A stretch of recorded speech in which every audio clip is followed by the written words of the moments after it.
Well. G'day, Bogues. G'day, Sly. What's going on, fam? How are we? Hope we're doing well. Flaming Legends. Should I pick up Anthem, the Legion of Dawn edition? Wait, hang on. Is that as in Anthem, that old fucking hunk of shite game? I'm surprised they're charging you for it, mate. Dude, they should be giving you money to play it. I thought Anthem got shut down, didn't it? I'm pretty sure the server. Can you even play it? I don't think you can even play that game, dude. Just like remember the marketing campaign for that Cap? They got all like streamers, like a bunch of them, and they were like, "Oh yeah, fucking let's go." Best game I've ever seen, Destiny Killer. Classic. Hang on, let me have a look, dude. I'm actually curious about that Anthem service. It did. Okay. That is the most. That is such a fucking. What is that comment, Pav?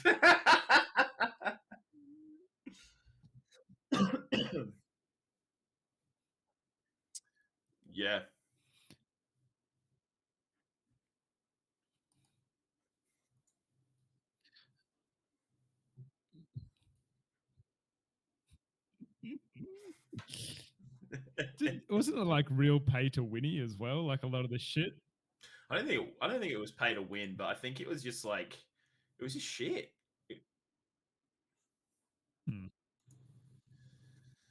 Yeah, they dropped it pretty fast, but they dropped it so fast because like EA got cold feet after it shit the bed so hard, and they would have had to put in a lot of dev hours to fix the shit that they caused. Well, apparently the servers are still active and people are still playing it, but the servers will eventually be shut down. So it doesn't look. I can't. Not that I could see online. I can't see it online. This was 24th of Feb, so who knows? Eventually, Anthem servers will shut down. That will be the final nail in the coffin. I wonder if it like depends on whether they're making enough money to keep the servers open. Don't know. Well, I'm sure those servers will eventually shut down. Yeah, actually, that's a good point. Other things. Well, should we fucking kick this in the guts? Kick it in the tits, boys. Let's go. We'll see you legends on the other side.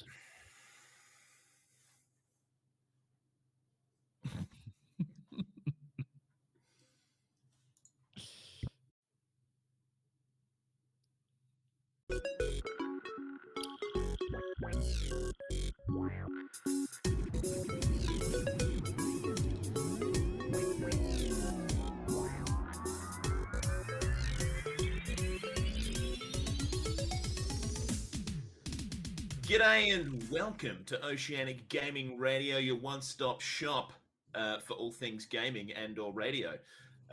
My name's El Capitano Perth, Captain Perth, El Capo, and I'm joined here with my good friend Grizzly Gaming 86. How are you, friend? Oh, pretty good, Cap. Not bad, mate. Easter time, things have been pretty good. Had my fair share of chocolate this weekend, mate. What about yourself? How are you going? Yeah, I'm doing great, mate. Same thing. There was no actually that Mia didn't buy me any chocolate this yeah, dude, me too. But I actually asked for Loz not to buy me any chocolate this time around. Oh, really? Well, yeah. She's like, do you want? Because I'm not big on chocolate anyway. But she was kind of like, do you want an egg this year? And I was like, no. Like, I honestly don't need it. Like, and I probably wouldn't even fucking eat it. I don't know, man.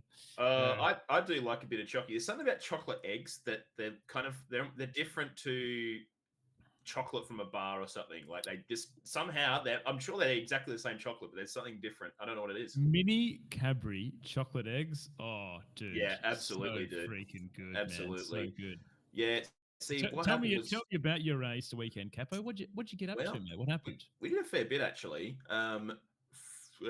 So basically the week leading up to Easter was quite full on. We pretty much had something on every night up until Friday. And so I think like Thursday night we caught up with Mia's maid of honor, who we hadn't seen in a while because of COVID. Wednesday we caught up with some people. Tuesday we caught up at her mum and dad's place. Just socialites, mate. Look at you go. Oh, dude, I'm fucking sick of it. And then just want to play this new PC. God dang. I just want to fucking sit on my new PC and fucking game, bro. Yeah. But then Friday night we had a big night at my good friend's house, and he put on like a big barbecue with and he did like a whole day smoked brisket and like butterfly chicken and all this other stuff. It was unbelievable. Mia made like an epic mac and cheese. And then Saturday was pretty much a cruisy day, nothing on. We actually went and saw the new fucking Fantastic Beasts movie, which is not bad. It's not too bad. Yeah, I actually quite enjoy those, man. Yeah, they're not bad. They're in the Harry Potter world, aren't they? Those ones. They are in the Harry Potter world, mate. So yeah, so beware if you're boycotting old mate fucking Rowling. Rowling.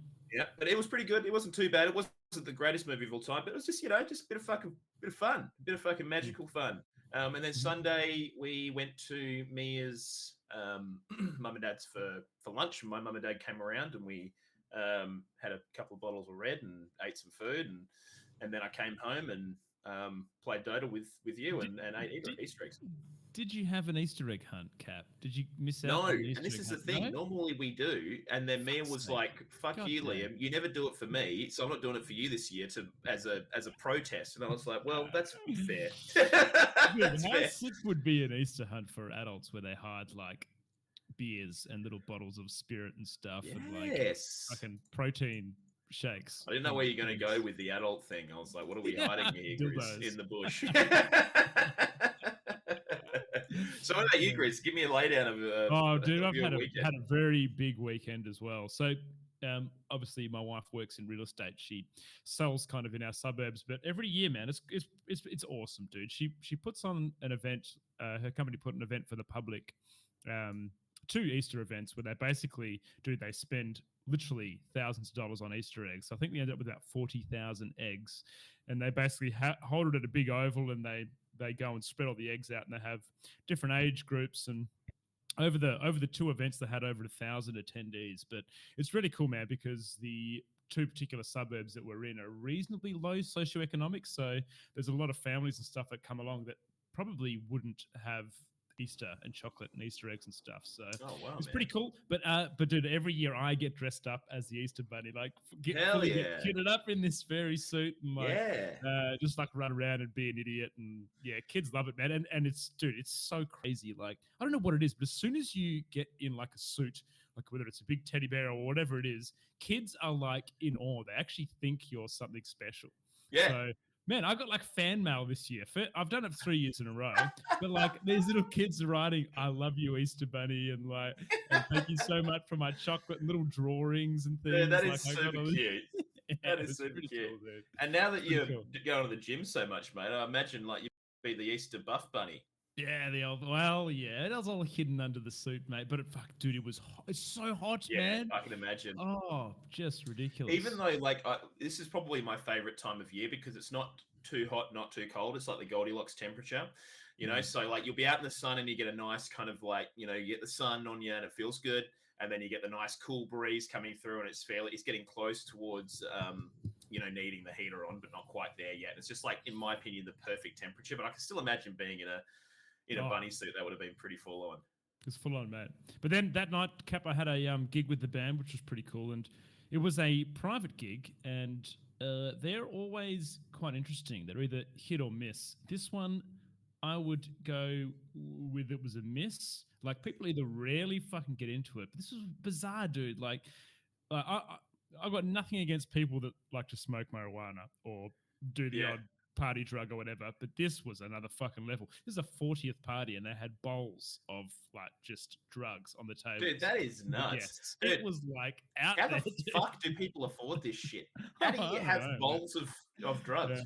I could bowls of drugs. So I had to fucking save up for months to buy this fucking computer, let alone fucking buy a bowl of fucking, I don't know, pills or whatever. I don't know what shit costs these days. It was fucking, dude, it was weird. It was weird. It was a weird assortment of drugs. There was mushrooms, and there was like just like weird, different splices of stuff. So yeah, we played our 3-hour set and got out of there that night because it was getting a little bit hairy towards the end. So that was an interesting Saturday night, and yeah. Okay.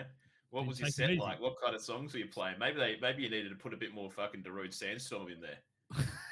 Dude, we actually ended with "Killing in the Name of," and that was absolutely fucking pumping. People were just off chops. Yeah. Oh, dude, that's so fucking funny. Mm. Oh man, you can never tell, dude. You can never tell these private gigs. Like they can be the most mild people in the world, and just kind of like clapping away when you finish a song, or it can go completely the other direction. So, dude, I can imagine. Like, it's just like playing gigs in a pub or whatever. You never really know what kind of clientele you're going to be dealing with. How did you guys get the gig? Was it just like word of mouth kind of thing, or? Yeah, and a lot of those are. So we don't do any advertising, man. So it's usually friends of friends. Oh, my brother-in-law's got a 40th birthday party. You guys want to come and play some songs? It's like, yeah, whatever. As long as we get paid, we're gonna just go do it and have a bit of fun. Yeah. So that's awesome, dude. Fuck yeah. Yeah, I mean, I can't really think of anything else that I've really been doing over the past week. Oh, I had work training on all last week, so I haven't been in the office recently. So back into the office this week. back to reality. There goes gravity. So, there you go, mate. Back so that'll be into good. But yeah, happy days. Anyways, Grizzlo, let's fucking get stuck into it. I reckon that's what we should do. But first, before we do, I would like I was about to remind you. Yes, I want to thank our ongoing Patreons. We got a bunch of new Patreons last week who are helping to support this podcast. Just want to thank Sukai, who's been our first and ongoing Patreon. Day one, baby. Day one, baby. The blindsided Moose, our good mate, old Moosinator. Ho and Honey as well, you bloody legend. And our good friend fucking Big Bogues. What a fucking bunch of legends. Yeah. Bloody appreciate you. So if you guys want to support the podcast, you can do so by going and checking out our Patreon for a link to that. Either check out our socials or just go onto Patreon and search Oceanic Gaming Radio. And then drop some fucking spondoolies on here so we can keep doing our thing. But yeah, so there you go. Anyways, moving along. Grisso, Breath of the Wild 2, what do you reckon? You're a fan? You like the old one? Yeah, dude. It looks fucking great. It looks the new one looks great. The new one looks great. Yeah. And I think what you were hinting at with this particular one is it looking a bit too great, Cap? Yes. Well, this is the thing, mate. So, I'm reading this IGN article, and it says some tech experts are theorizing. It's like, mate, these are probably just some fucking games journalists who have no fucking idea what they're talking about. I'm sure they have a bit of an idea, but like they're like, so basically the idea is there's some theories coming out that people are speculating that Breath of the Wild 2, the graphics that have kind of been shown in the most recent trailer are probably a little bit too good for the current tech that is with the Switch, which, I mean, that could entirely be true. Absolutely could entirely be true. But the thing is, one thing I will say is a lot of these companies have internal research and development where they develop graphical shit all the fucking time, and they manage to find ways to do things on a lower tech budget.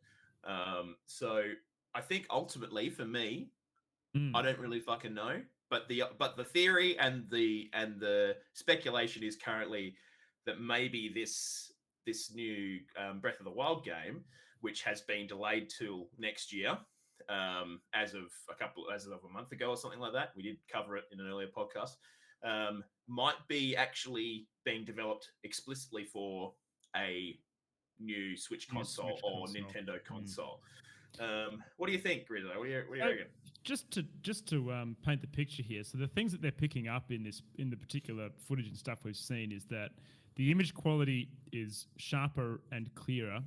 Clearer, is that a word? More clear? Yeah, clearer. Looking more than 30 frames per second as well. Definitely won't fucking get that on the Switch, mate. Apparently, Switch doesn't use volumetric clouds. And there's some footage that you see of the Breath of the Wild 2 thing where he's fucking jet setting through the clouds. So there's a couple of things here. Cap, would they have capacity to like post render some game stuff? Absolutely, and developers do that shit all the time.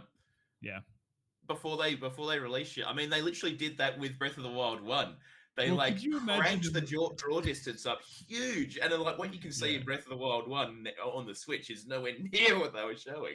Well, could you imagine them releasing a clip and it's like and frame drops and stuff? They would never do that. They're going to be releasing something that's going to look really nice. They're not going to make it look like shit. I will say this though, Cap. We've talked about this before on this podcast that both you and I agree that the Switch, obviously released a long time ago, 2017, is outdated tech. Of course. But I tell you what though, Grizz, like that jump between old and new tech is getting like quicker and quicker all the time. Like look at the PS2, like that had like a shelf life of like 1 billion years. And that just doesn't happen these days anymore because like the new technology coming out is just like there's a theory or some shit about how technology like kind of exponentially grows. And I mean, obviously game consoles are not, absent from that particular, it's such an interesting thing, dude, because all of these developers, mobile phones, gaming consoles, everything, PCs, I'm sure they just hold stuff in the back pocket to slowly release it. Imagine if they just released the greatest thing that they've got right there. They're just losing money by not staggering Of course, exactly right. I mean, you got to like be breadcrumbing people to come into your games. Like, so Cap, the real question here is the Switch outdated now? Is it actually hindering game devs and stuff creating games? I think it definitely is. I think it definitely is. I think the problem is that a lot of people, a lot of devs can't really target the Switch for a suite of games, especially next gen games, easily. You know, like if you play The Witcher 3 on the Switch, you are going to be severely disappointed. I'm telling you right now, it runs like fucking shit. And people will tell you otherwise, but I'm telling you, it looks fucking garbo. When I loaded that up on my Switch, my brother had a copy of the Witcher 3 on it, and it was like fucking Polygon City, baby. Like it just looked garbo. So look, I don't know. I think, yeah, definitely. I think they need to probably do a bit of an upsell on the old Switch, maybe do a Switch Pro or something like that. But the problem is, like, I think it's going to be very difficult for Nintendo to do that because Nintendo's market is so different to a lot of the other consoles. Like they're very heavily entrenched in like the kind of family console kind of market, and so I think it's going to be very difficult for Nintendo to adequately market a new console and also have it kind of in its own little ecosystem of the Switch. I think they're very happy with the Switch right now because they're still releasing games for it. People are still buying shit. The Nintendo title's still fucking amazingly on that console. But I mean, there's no real drive for them to really need to do anything. I mean, why would they? They're still selling fucking copies. I think the only way they could do it, Cap, is releasing a Switch Pro that there is no difference between the games you can play on a standard Switch and a Switch Pro, but the Switch Pro might just have slightly better performance for some particular games.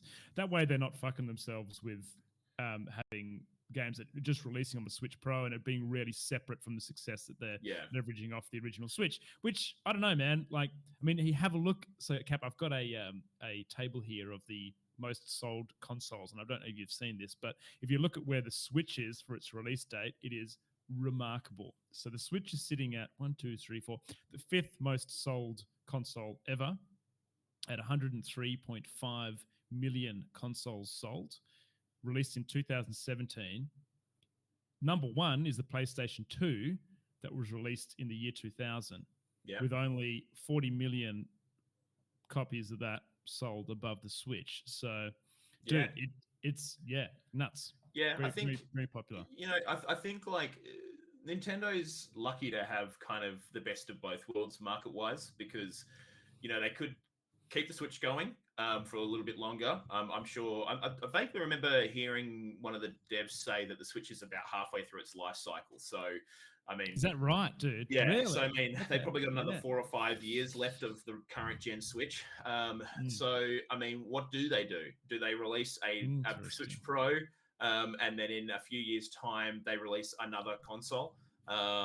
It's kind of difficult. It all depends internally where they're at with like maybe they wanted to do that earlier, but like the whole like silicon shortage just fucked them royally. Like there's so many things that could have potentially happened that really hindered their business processes. Like, I mean, look what's happened to the PS5, dude. People still can't get a fucking PS5. Yeah. It's insane. In some countries, it's way worse. Like, we've been okay here in Australia, but like overseas, like in the US and stuff, it's been very difficult. Yeah. But yeah, I mean, who knows? I mean, so what is your take on this, Cap? We obviously haven't. Do you think that this is designed for a new Nintendo Dude, console? if I had to put money on it right now, absolutely not. No. Yeah. I think it's designed for the Switch. They'll just dial everything fucking back for when they release it. That what they're doing is dude, I mean, you got to remember that these companies have share prices, right? The better they make shit look, the higher sentiment there is behind these things, and up goes the share price, baby. Doesn't matter if like when it releases it's slightly shit. They know that they're going to sell fucking shitloads of copies. They don't give a fuck. Obviously they want to do a good job of the game itself, but if they've got to dial back the graphics, like that's such a fucking minor inconvenience to them. It means nothing. So follow-up question, Cap. Are you worried about Breath of the Wild 2 coming out on... No. So you're not worried about them dialing back the graphics and you're not seeing this... No, not at all, man. Breath of the Wild 1 looks sweet. Yeah, true. And I would argue that like Breath of the Wild 1 came out at the beginning of the Switch's life cycle, right?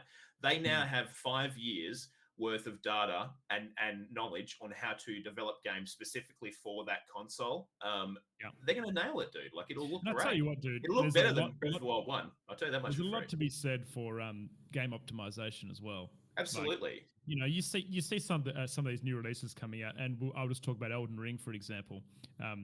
Beautifully, well, I think quite beautifully optimized for PlayStation 5. Ran great, no problems for me. Chuck it on PC and you've got frame rate issues and everything else. So, like you say, they're using the same engine and what they've learned from Breath of the Wild 1 and applying that to Breath of the Wild 2, then maybe they could even fix, like, what were you saying, dude, about entering into some ridiculous... Yeah, the first time I entered into the forest where you pick up the Master Sword, it was just like the whole game had been great up until that point.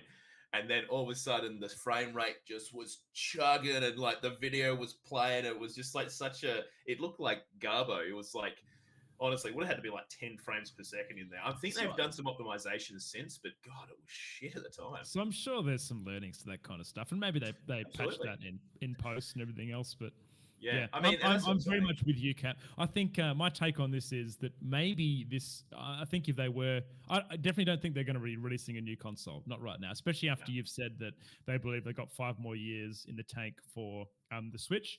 I wouldn't be surprised to see a Switch Pro, but I think, I guess, a genuine rule set that I think would come into play there is they have the ability to play any Switch title across the two, but you might get some maybe better battery performance, maybe.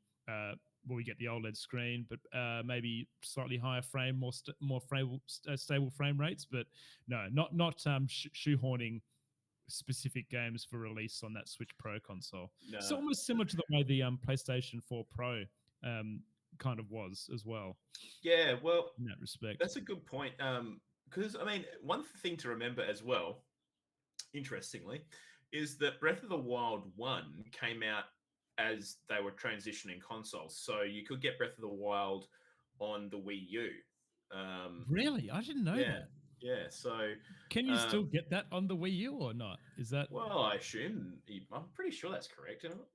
Can someone fucking fact check me on that? I feel like... I'm pretty sure that's the case, but maybe I'm talking shit, but I swear it was on Wii U. It would be interesting to play that on the Wii U, actually, if that is the case. You can. Graphical comparison, Wii U and Switch. There you go. See, I talk in a sheet. So Breath of the Wild, formally announced until Wii U 2013. Yeah, see, there it is. So I think that's another thing why a few people have been like, maybe there is a new console coming out. Maybe they delayed it because they wanted to announce it with the new console. And they'll release a Switch version and a Switch 2 version. I just can't see it happening. Again, the biggest issue, probably the bigger issue here is the silicon shortage. I just cannot see Nintendo being able to accurately get enough consoles out into the wider world. I don't know. I just can't see it fucking happening. But yeah, I mean, there's stuff about volumetric clouds and all this other shit, Grizz. Like, so the thing is, like, talking shit, mate, or what? Yeah, I mean, look, these games are developed on like dev switches essentially, and they're not in exactly a Switch or anything. They'd be like, it's almost like a computer, and you can still dial that shit up and make it look really good. And I mean, all these projects would be playable on their own infrastructure or architecture and shit. So, like, I don't know. I understand why people are getting excited about this, but it's just like, use your fucking logic. Sometimes I feel like people just make stories up like this just because they can. Well, dude, Breath of the Wild shocked a lot of people with how well it ran and the engine that sat behind it. And being able to see stuff off in the distance and being able to physically walk up and climb up it and that kind of thing is pretty good when you look at the specs that sit behind the Switch. So absolutely, it's going to be We're very interesting. Up in the clouds on this one, Cap. So I wonder if that fixes some of it, that you're actually not rendering some of the bits and pieces, allowing more detail in there. I don't know. It will depend. Like, I mean, and that's the thing is, like, a lot of the time, Grizz, like, devs will be smart and they'll use like game in-game kind of what's the word mechanics and stuff that kind of complement the fact that it's helping the devs out a little bit. Like, if you think about things like Skyward Sword, for example, some of it takes place above the clouds, some of it takes place below the clouds, but like there's a clear area between them, and you've got to load in between them. So it's not like one consistent area. So that obviously would have made that a lot easier than having one open world kind of game, because you're not having this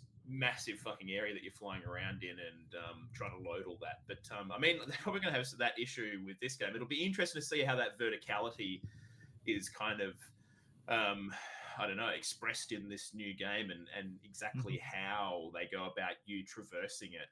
Will those volumetric clouds, will they be used to sort of like hide what you see behind the clouds, and then therefore de-render that, making more making it easier for the Switch to render everything that you can see, for example? That's the classic example, is looking at the Dark Souls games with the fog of war gates between the bosses, absolutely. Originally designed to. So I don't know if you noticed, but Dark Souls 3, when you get into the Firelink Shrine, a lot of those areas, when you're trying to go out to where the tree is, there's that tree skip and stuff out there. There's a big fog of war there that you can't go through. Loading. You can't go through, until it's fully loaded. You can be pretty clever with little bits and pieces like that, and and when you're in the boss room, obviously, it's usually just you and the boss, and just so that's the only area that's rendered. Maximizes the frame rate and everything else. Make sure it's stable, so you haven't got a wider world around you. But yeah, like you say, pretty clever with those little design mechanics to ensure that it's optimized nicely. Yeah, so I think overall, Grizzo, I can't see it happening. Hey, stranger things have happened, maybe. But I think economically and the way the world is at the moment, I'd be very fucking surprised to see another Switch. I feel like we see this kind of stuff coming out, Cap, as people kind of using their leverage to try to get clicks on articles, mate. That's all I see this as. Yeah, sure. Absolutely. I mean, and again, we've seen plenty of games come out in the past that and the trailers look way fucking better than what the game looks like when it releases. Yeah, that's just how it is. But new Switch console announced. Yeah, exactly right. All right, moving along, Grizzo. A bit of a report from Kotaku. Seems like there's been a Business Insider report that Xbox is investigating having adverts within its free-to-play games. Now, I'm not too sure what games would qualify for that. I would think maybe stuff like Forza. I don't think that is free-to-play, but I guess games like that. But I mean, look, just to give you guys a bit of an idea of what's going down here, a new report claims that Microsoft is building an advertising program to give select brands, in quotations, the ability to buy ads that will then appear in Xbox free-to-play games. And while the report says Xbox and Microsoft are being careful not to irate players or disrupt games, it's unlikely most folks will enjoy seeing in-game ads. And it's actually one thing that I think Microsoft's going to have to do a really good job of, if they do plan to do this, is to tread very carefully, because like people will drop them like it's hot if they have shit like this going on, and it's a bit annoying. Yeah. So it'll be interesting to see how this coalesces, I guess, within games. I'd imagine a game like Forza, you'd just be driving around, brum brum, and then like you go around a turn and there's a fucking billboard there with, fucking, I don't know, fucking Gillette or some shit on it. Yeah. Yeah, and I mean, the interesting thing is, Grizz, like, it depends on how weird they go with it, because if you do it, like, if they did it through Game Pass, theoretically, you'd probably have your Microsoft account attached to your Xbox Game Pass, and then they might be able to load up certain ads that interest you. So everyone might have a different ad that's on the billboard. Exactly right. This is the thing. How deep does the rabbit hole go, Grizzly? So my take on this, Cap, is that all games, regardless of whether they're free to play or paid, need some kind of monetization model, whether it's a one-time payment, loot boxes, ongoing subscriptions, cosmetics, whatever it might be. So this is no real surprise. And in terms of me personally, the idea of advertisement, as long as they're non-invasive, I don't think that is a bad thing for us if it's done in the correct way. So I think it's a good way to do it. Like you say, if say it was like a billboard and you see Coca-Cola on it or something, doesn't impact on your gameplay at all. But if you've got a pop-up that's popping up on your screen, you've got an exit out or something like those mobile games, then it would be invasive and not nice. But yeah, dude, I actually don't mind this. Like when I look at monetization models that I don't like, Cap, so loot boxes, I'm neither here or there. Like, it's okay as long as they're not pay to win. Yeah. Pay to win monetizations where you're paying for some kind of currency that allows you to get better in game. Absolutely not. That's really not the way to go. Hats, so the way that Dota 2, Team Fortress, and all those other free-to-play games that have, you can buy yourself a nice skin. I like that. But I think, dude, I think this could be quite good. Imagine if they had, like you say, like on your Facebook, and you, well, I don't know what ones you get on yours, Kat, but I get heaps of those. Fucking, I get heaps of those wish ones, like for lots of sound gear and drum kits. Oh, and Imagine like you playing Fortnite. You're like, oh, there's that sick drum kit I was googling yesterday. Or something. Interesting, mate. I actually don't mind targeted ads because it's generally for shit that I want, or I've been researching, So, like at the moment, I've got a shitload of targeted ads for like sit stand desks and stuff. Which I mean, I've already made my purchase, but it kind of helped me a little bit because I found a few like discount codes for certain like providers and stuff of those particular items. But yeah, you're right. I mean, it'll be interesting to see exactly again how those ads coalesce into games. Like, I mean, if I'm playing fucking Halo 3 and I have a fucking ad break in the middle of a fucking cutscene, and it's like, hey, are you feeling hungry? It's like, no, I just want to fucking watch my movie, dude. Fuck off. Well, dude, the loading screens, I could imagine that being real hot real estate. Actually, that's a very good one as well. And then, if you're doing that kind of stuff, Grizz, like, what if you're putting ads in loading screens, like what promotes developers to optimize their games to lower fucking loading times, because they're going to want to increase that. Like, I don't know if you heard about this, dude, but I'm sure you have. But the new Horizon game on the PlayStation 5 obviously is so fast between loading the zones that they used to classically have in the previous Horizon game have hints and tips in those loading screens. But because it was so quick, there was actually no need to have hints and tips. So there was a setting in the menu where you could have the option to see hints and tips, and you can basically click X and click through them, or it just loads you straight into the next zone because it's literally that quick. So why have something flash up? So, dude, you're totally right. Like the way that we are now with SSDs and the way that our PCs and consoles are loading zones, and even like the way that the developers are having smarts to kind of write the code for different bits and pieces. Like if you're walking down a long hallway, you might be loading the next zone as just by walking down there, kind of thing. So, yeah, I don't know, man. Maybe there's no real estate in that fact. But Kat, I wanted to talk about, dude, like obviously I've got 3 young children, and how awful advertising is on mobile phone applications, to the point of where they just have these pop-ups with an ad. And like my kids have spent hundreds of dollars by accident on me and my wife's Apple accounts through clicking through advertising and accidentally getting to the page bit and billing it on. It can be real, and I'm sure that that's the way that they've designed that to do that. Put them in these kids games, and it can go really wrong in the wrong hands for sure. Well, I mean, a lot of the advertising is kind of nefarious. Like, I mean, you look at things like phishing emails that you get at work and stuff like that. A lot of ads like use a lot of similar kind of shit, like, I mean, some of them are probably a bit more hackery kind of aligned. Like you see the pop up, they're like, hey, you've got 3 new viruses on your phone. And it's like inside an ad pop up. You're like, that looks a bit dodgy. But then like some people kind of do similar-esque kind of shit with their adverts so that you accidentally click on it. And then you go to their stupid fucking website. And then you're like, what am I doing here? And I mean, obviously kids have no like internet hygiene at all. Like, they have no fucking idea, let alone like old people or anything else, people who don't really kind of, get around kind of security hygiene, your own personal security hygiene. But yeah, it's going to be very interesting to see how they do things. I think Microsoft will be a little bit more, what's the word? I mean, giants like Google and stuff find it very difficult to screen their ads because it's like a self-service thing, and like they're because so many people want to use Google Ads, they obviously can't go through every single like ad hand by hand. They use sort of AI and all this other shit to try and figure out if an ad is, bullshit or not.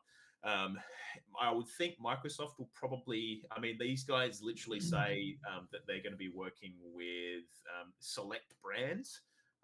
So they're obviously going to be selective about what they're doing. It'll be interesting. Obviously, in addition to that, it says Microsoft is apparently very concerned about angering gamers who normally don't expect to encounter ads in console games. So this is, it can work out pretty bad, Cap, too, once you start absolutely monetizing your games incorrectly. I mean, look back at that huge outright. Was it Ubisoft or something with that Star Wars game that was like incredibly bad? Lots of pay to win mechanics, unlocking classes and bits and pieces, sitting behind paywalls and was that stuff. like Battlefront? Yeah, that's the one. Yeah, okay. The release of Battlefront. Yeah. Oh, that's right. I remember that. Yeah. Now, yeah, I think it was Battlefront 2. I think Pav's right. He's given us the two fingers. Frontwards, not backwards.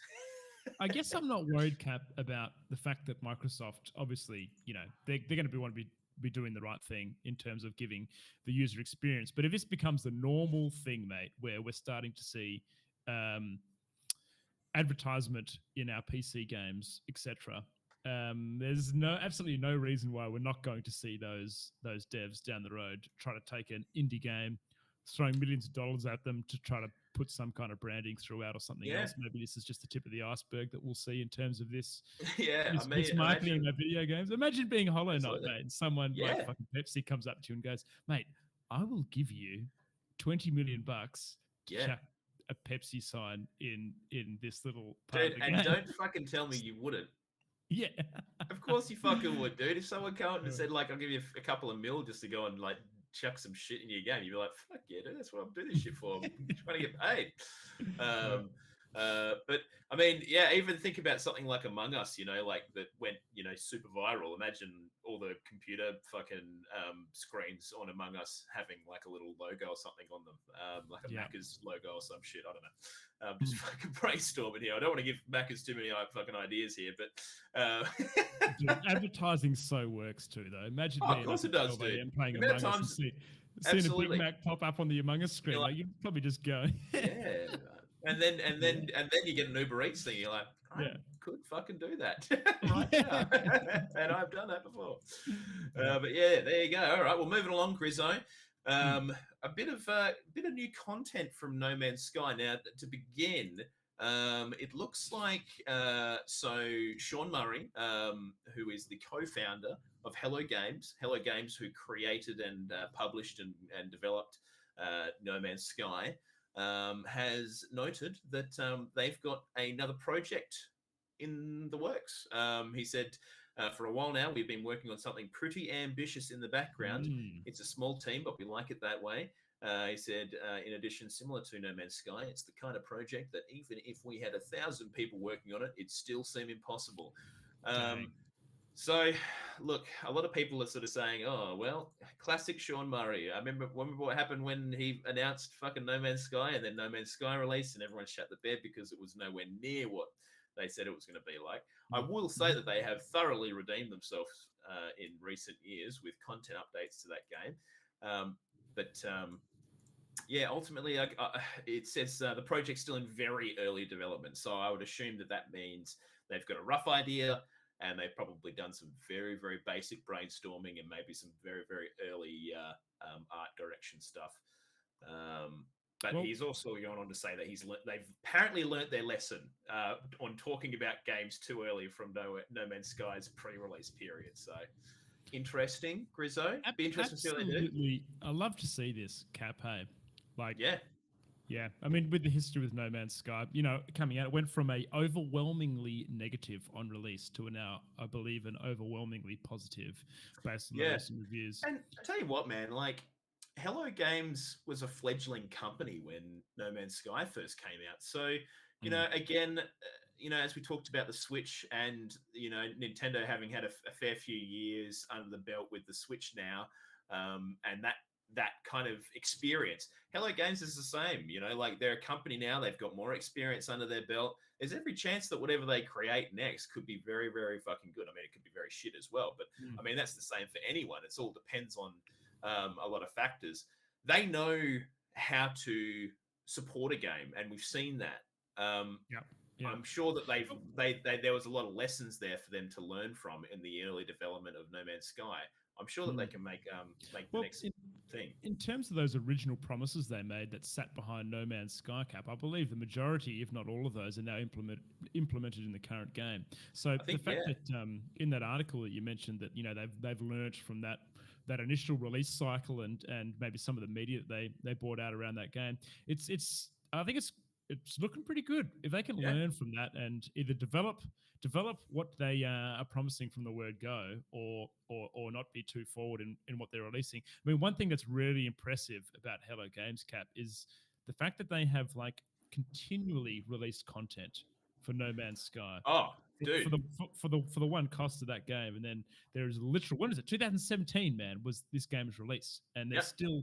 I've just had seen Bogues say in the chat there that they've just released another patch overhauling the ship combat. So which is what we're going to chat about as well in combination to this. I mean, Outlaws, new content for No Man's Sky. So this obviously all came out together as kind of one big block of content once they sort of discussed that they had a new game coming out and said, hey, by the way, here's a bit of new No Man's Sky content, and they have said as well that there's no plans of stopping with this fucking game, which is fucking cool.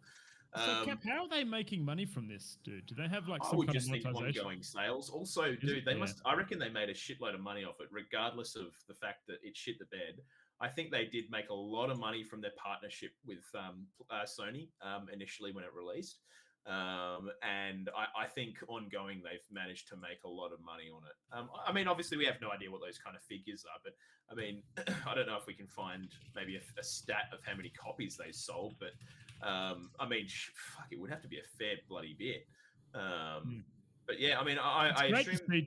So just looking at another, just really quickly comparing this to another developer, Cap, that developed a action RPG game called Wolson, which had it very similar to No Man's Sky, where they had huge hype on release in the action RPG space, but the game undelivered, was buggy as fuck, and then they basically did nothing with the money they made from the initial release, and it's basically just sat there in a hole and kind of died slowly. Where it's someone like Hello Games, they've now built hype for their next developed game because they followed through and did the right thing by their initial community and spent the time to get No Man's Sky right. So, dude, I think has enough reason to be excited for this next one, even though they're saying it's an ambitious game.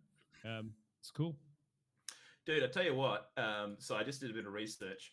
So one person here is saying, and this was 6 years ago, that No Man's Sky in digital sales alone made $78 million.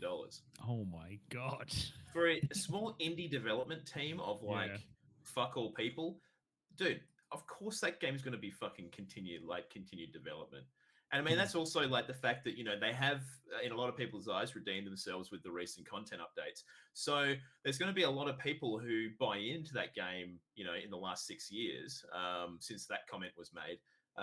You know, I can only imagine how much they've made since. And that's just digital sales. That's not physical. So, you know, and they've also got the Switch version on the way as well.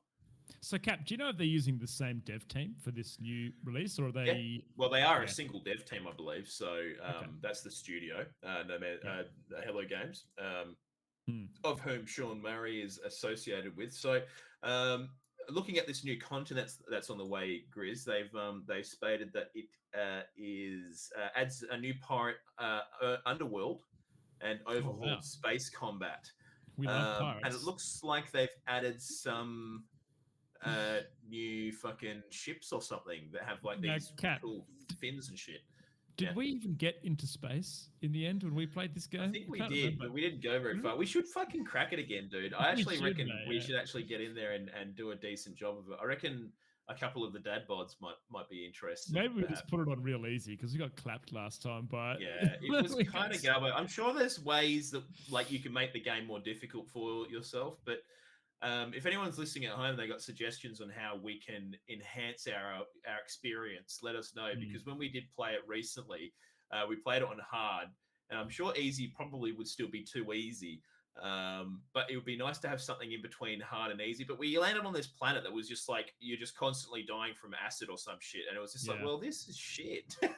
Yeah. Just but I still want it to be difficult survival. You know what I mean? So if anyone's got any suggestions, fucking, I don't know, add us on Twitter or some shit. We didn't want to water down the experience. We also don't want to be dying every 5 minutes from something that we don't know how to fix. Well, yeah, exactly right. So, but yeah, so that looks really good. I'm just having a brief look at the shit that they've released over the last like few years, Grizzo, and like it's kind of fucking nuts. Like, you look at the No Man's Sky. Oh, dude, just the release page for these guys is just kind of out of control. Like all the different updates and stuff that they've had. I mean, is there a way to see concurrent players on Steam for these games? I would love to know what the concurrent player base is for No Man's Sky. Yeah, it's a good question. Like, okay, here's a major release timeline, Grizz. 2016 initial release, which was then followed by the Foundation update, followed by the Pathfinder update, then Atlas Rises. Then they had the Exocraft rework, the Abyss Visions Beyond, Synthesis Bytebeat. This is by 2019. Then they had Living Ship, Exomech Crossplay, Desolation Origins, Halloween update. Then the Next Gen update in 2020. 2021, they had Companions, Expeditions, Beachhead Expedition, Prisms, Frontiers, Cartographers Expedition, Emergence Expedition. That was in 2021. And then this year, they've already had one piece of content released already, which was the Sentinel. They've also had another expedition release called the Exobiology one. And now they've also had the Outlaws and Blighted Expedition released. And obviously, they're looking to release on Nintendo Switch in 2022. This is insane, Cap, because any other game, these would be paid DLCs, I feel like. That's what I mean, dude. Like, it's actually kind of nuts. Crazy, man. I mean, look, again, they have made a shitload of money. I mean, if that random comment I found on the internet is corroborated and true, and they did make about $78 million in digital sales way back when, 6 years ago, dude, they must be sitting on some serious cash. So they're just like, hey, we'll just keep paying our devs. We'll keep pumping out decent content, get decent sentiment from our players, and improve our face and make good on the promises we did, and then we can release another game. And you know, they've already got good marketing now because you know it's the people love redemption acts, dude. You know, people love to see people fail and redeem themselves. That is a constant theme in media, and as soon as people start doing that shit, it's fucking. So we need to fail this podcast and then come back even stronger, Cab. Yeah, we need to fuck up. Yeah. Hey, Pav has posted the stream charts for me for No Man's Sky. Dude, like, okay, so the peak all time for this game, 212,000 active people playing it. As of the last 24-hour peak, there is still a player base of around 32,000 people playing it on Steam alone. That's quite a lot, man. I'd love to know what that is. I'd love to know what that is like in comparison to like some of the other reasonly successful releases. I know Elden Ring is holding ridiculous, like millions. Oh yeah, I mean that's always going to be the case though. But I mean, even like for a game that's this old, 2017, dude, it's so interesting. So, Cap, when do you think the 212,000 people played? Oh, dude, release surely. Yeah, on release, right? Yeah, on release in August. By September, it had dropped to 9,000. Dude, that is crazy. 12,000. Holy shit! I'm just opening it up as well. You can see obviously when they've released new content and stuff. But yeah, no, I think it's to be honest, I'm really glad that they've done a good job of the stuff post all this. You know what, dude? I'm gonna fucking download it right fucking now. Get it on. Down. No Man's Sky. Yeah, look, mate, if I had gig internet, I would too, but it would probably make this. It'd probably shit the bed if I went. But yeah, so I don't know, Grizz. I'm looking forward to some new content. When I saw this, I was like, I think I'm gonna give it a solid crack this time. And actually, you know, now that I've got the new PC, I can pump it on fucking Ultra Mega Mad Dog Edition. And Cap, I agree with you. Let's try to get the dad bods across. Maybe when they finish the Valheim, We'll convince him to come and play a little bit of No Man's Sky, I reckon. Yeah. Dude, I've almost finished downloading it. You're a prick. What did we get it on? What did we have it on, dude? Is it on Steam? What were we playing? I've got it on Steam. Yeah, I'm currently downloading at 110 megabytes per second. Oh my god, dude. But yeah. Anyways, moving along, Grizzo. Guess what, mate? I finished Elden Ring. Hey, I finally got there. So my playthrough. How many hours, mate? Hours was 151. Yeah. So quite a few hours. I did absolutely everything I could find, with a little bit of help of Google here and there, but nothing major. We're probably going to get there, but I'm curious to know what ending you ended up having, because I remember that you were streaming your Discord to me, and I know that you did make your way towards one of the endings. That you did tell me you were going to go back and you were going to go through the door. Did you go? What did you end up with, mate? What did you end up doing? Okay, so I mean, this is going to be fairly spoiler heavy if you're listening at home, and if you're trying to avoid spoilers, I would highly recommend that you probably skip this part of the podcast and check out the timestamps in the description for when we finish this discussion. Okay, so basically I had access to every single ending. What I did, so you had the Frenzy Flame ending. Obviously, that's the one I got, by the way, Kat. The Frenzy Flame ending is what, So I figured out how to remove my Frenzied Flame, because I went and became a flame man, and then I found out how to get rid of it, which was quite convoluted, I didn't piece that together until you read that bit of lore in the item that you found in that area around how to remove the Frenzied Flame. And I'd already gone into NG+, so I'd already fucked my first playthrough.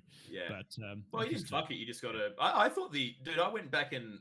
once I finished, I went and did a YouTube of all the different endings. I thought that one was by far the fucking coolest.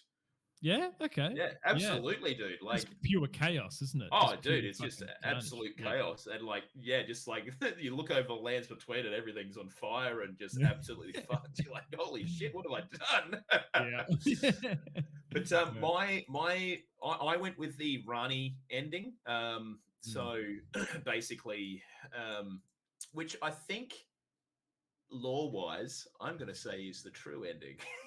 Is that right? Okay. Well, do you know what? It's all conjecture, but I think that is the true ending in my eyes. So, Cap, maybe before we dive too deep into this, now we have given a spoiler alert. It would be nice for you to do a very summarized version of the whole lore that sits behind the Elden Ring, mate, and kind of where we're at.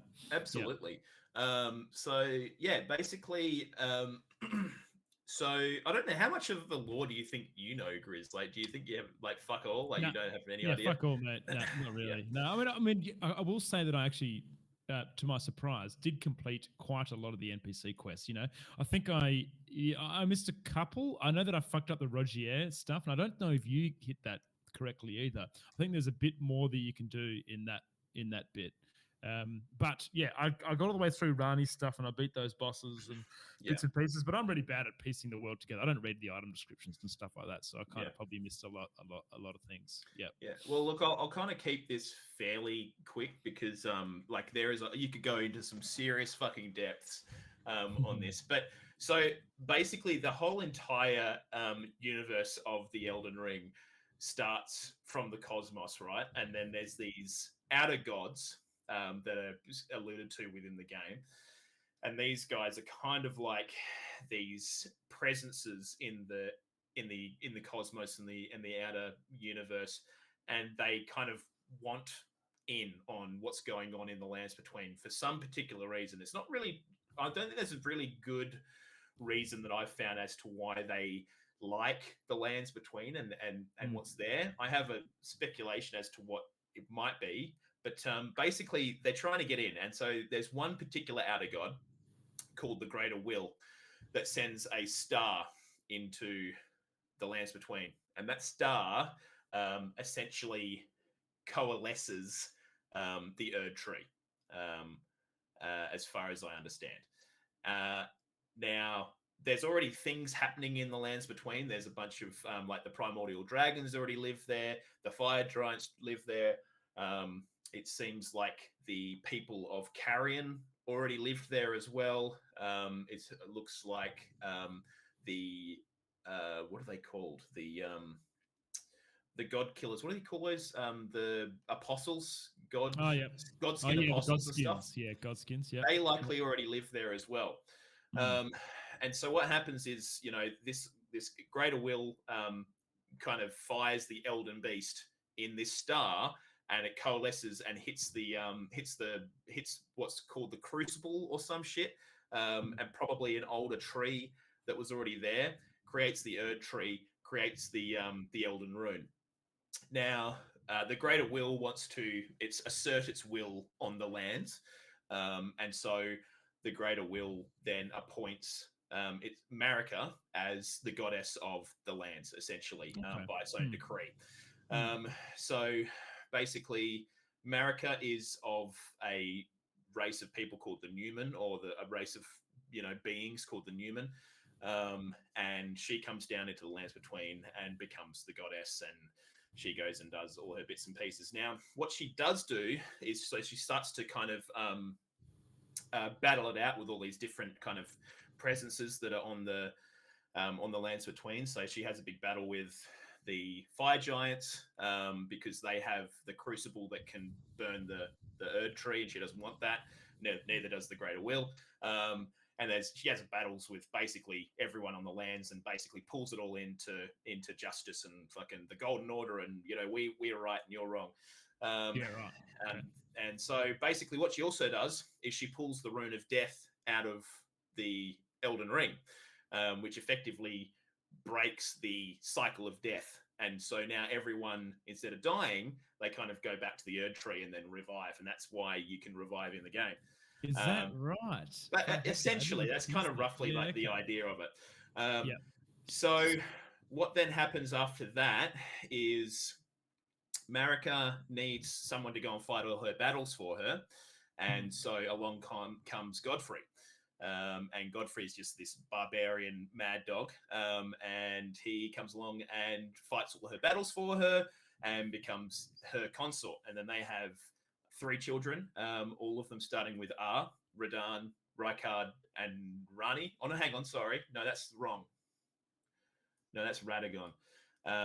So they have Godwyn, Morgo, and Mo, which are those last two are the guys with all the horns and shit. It makes so much sense because they look very similar. Those bosses. And if you remember, when you go to fight Godfrey, he's holding Morgo, and he's like, "Oh, it's been a long time, Morgo," And he's another lore tidbit, potentially spoilery as well. I believe each of those bosses has some kind of shackle or an item that you can use to chain them to the ground in those phases as well. Well, that makes a lot of sense because Morgo and Mo are basically like, they're kind of castaways because they were born cursed.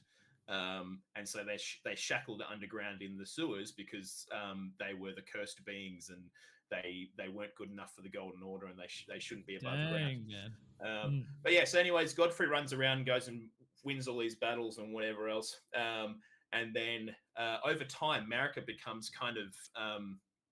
she kind of thinks she's being used, or at least it seems that way, by the greater will. And so she's having kind of second thoughts about the greater will and all that kind of shit. So there's kind of these events that start to happen. So after that, Radagon starts to go and fight a few battles for her, particularly the one with the Carrion people and in Liurnia, and against those of the Erd tree. So Radagon goes and fights there. Godfrey is essentially exiled because he loses his grace and all that kind of shit. And the reasoning behind that is a little bit iffy, but I kind of think Marika took it away on purpose because... So to give more context to this, Godfrey is banished, essentially, because he no longer is graceful, and he's not the Elden Lord anymore. So Marika no longer has a husband. So he goes out into the lands and to go and make something of himself elsewhere. And it seems to be that you are either his offspring or a follower of Godfrey who also went and followed him out into those lands and are now tarnished along with him because you are tarnished because you have no grace anymore, and then the grace is kind of pushing you to go back to the lands between to heal it and fix it. Got you. So that's why you are. That's why you were deemed as the tarnished one, and there's exactly right. Basically, everyone is the tarnished one. That is that you see in the and so your idea is to go back and fix the Elden Ring, which is what Godfrey should be doing, but he's gone. So now, Cap, if you fix the Elden Ring, does that mean that the rebirth cycle once you die is gone essentially, so people can die? No, because the Rune of Death is still pulled out. So So you, I don't think, I think you might, I'm not too sure what the other endings do, but maybe you do fix the cycle or something. But the whole thing is basically to do with the greater will, this outer god that doesn't actually exist within the game, but is like a presence on the whole thing. So it's trying to get you to start the cycle again, essentially. But you might not start it the way it wants it. So other things that happened is Radagon pops up on the scene after Godfrey kind of goes on exile. He goes and fights the Carians and then falls in love with the Carian queen. They have a bunch of children, Radahn, Rykard, and Rani. Over time, Marika needs another husband. And what happens is Radagon then goes and marries Marika. In doing so, all of their children with Rennala become demigods. So moving along after that, it seems like Rani's not super stoked with what's kind of happened, and I think she's kind of in the similar boat as Marika, and isn't too stoked with the greater will and all this other shit. Also, because the Carians are kind of already on the land, it's kind of suggested that maybe they want to go back to the good old days rather than going with the outer will and the golden order and that kind of shit. So she steals the Rune of Death from Malekith, who was given possession of the Rune of Death. She steals a shard of it. She then gives the shard to assassins, who then go and kill one of Godfrey and Marika's sons, Godwyn the Golden. In doing so, Marika then shatters the Elden Ring because she's apparently enraged, but it's suggested maybe she did it on purpose. Because then that kind of starts the whole kind of bullshit that happens after that. And then obviously you sort of come in to try and collect all these shattered Elden Ring parts and who have been collected by all these people in the world, basically. So I mean, obviously you had Millennia. That's another thing. Radagon and Marika obviously had children as well, and they were Millennia and Mikola. Now, those two demigod children, this is, dude, it just goes down the fucking rabbit hole, right? Dude, so this is probably the big fucking one, right? Is that Radagon and Marika are the same person? Oh, yes. Shit. Okay. So what happened is, it's not exactly well displayed in the game, but it seems like at some point either Marika split into two parts, or Radagon was always another part of the same person. So because they married one another, they had two children, and those two children were cursed as well because they're the same person. That's just how the game goes. Anyways, Millennia and Mikola are both cursed. Radagon in the game only has like one arm and stuff, right? Like Radagon looks like half a fucking person in the game. Yeah, but you know when you walk into the boss room and Marika is on, like, it's one person like held on the Elden Ring. That's Marika, and then she falls, and then she's suddenly Radagon. Because they're the same person. Sense. And so what happens is, like, Marika is enraged by Godwyn's death and then shatters the Elden Ring. Radagon tries to save the Elden Ring and restore it, but fails. And then the whole fucking story that we go through happens, essentially, years and years later. But that's like a very fucking basic overview. Basically, Marika, it seems, is trying to stop the outer god, the greater will, from having its way over the lands between. And you may or may not enable that to happen, essentially. And Yeah, I tell you what, it's a fucking cool story. Very cool story. It's a little bit disjointed with my telling. I'm sorry to viewers that were just like, what the fuck is going on? But there's a lot of shit all happening at the same time. Yeah. And most of this, a lot of this is hidden through item descriptions and lore bits and pieces that you've just read as you played through the game too, right, Capo? Yeah. So it kind of coalesced, and I did do a bit of looking online what other people kind of had thought and compared to where I thought things were going. One big thing that happens in the game is like there's one particular storyline with the gold mask. Yeah, that helps a lot with understanding roughly what's going on. So I didn't figure that out at all. I saw him, and I didn't get the NPC to go in the right spot, and I didn't go back there. So I think you've told me about it before. Yeah. That basically sets up a lot of the stuff, especially with Radagon and Marika being the same entity, and how they're kind of two parts of the same yin and yang. And then obviously Marika is like this. Marika is the overarching character, though. Essentially, she's what basically begins and ends the whole story, and potentially sets the Tarnished up to fix what she wanted to change in the end. So it's fucking cool. The hard thing is like remembering what all the fucking characters and where they fit in, because like they've got very similar fucking names, and they're all born of different people, but. All right, Cap. So now that you have played through the game and you pretty much know the story and the lore, where do you rate this in terms of comparing it to other Soulsborne games story-wise? What are your thoughts? You know what? I think it's pretty close to Bloodborne for me now. I think really? Yeah. I remember. So when we touched base in the first couple of episodes, just context, you said that you thought Bloodborne was better than the storytelling you had seen in Elden Ring so far. Yeah, I think Elden Ring does a decent job of sharing maybe a bit more of the universe with you, and I'm not surprised because they paid George R.R. Martin probably millions of dollars to help craft it. So of course they're going to want you to know a bit more about it. So but I think. I just prefer the Bloodborne story, but I think the whole, like, the series of events in this game are very, very expertly crafted and very interesting overall. And just the way that, like, Marika removes death, but then also uses it to maybe potentially break everything again because she becomes disillusioned with, these outer gods meddling on the lands between. It's kind of fucking nuts. Like, in addition to that, there's other outer gods that are potentially meddling as well. Like, there's, Mo, the blood guy. It's suggested that he's worshipping another a god, outer god. It's suggested that there's a god for the rot that's going on beneath the lands and stuff. Wow. There's all kinds of shit, dude. It's actually fucking nuts. So, Cap, we're pretty certain there's going to be DLC coming out for Elden Ring at some point. Do you have any early predictions around where you see the DLC going? Absolutely. I think it's definitely going to involve Miquella, the Unalloyed. Now, Miquella is the child of Radagon and Marika, so one of the imperfect children. Both Millennia and Miquella were chosen to potentially be the next Marika, essentially. Cap, who was in Mo's boss room in the egg, the blood Probably stuff? Miquella. Yeah. So when you go to fight Millennia, there's this big fucking tree, right?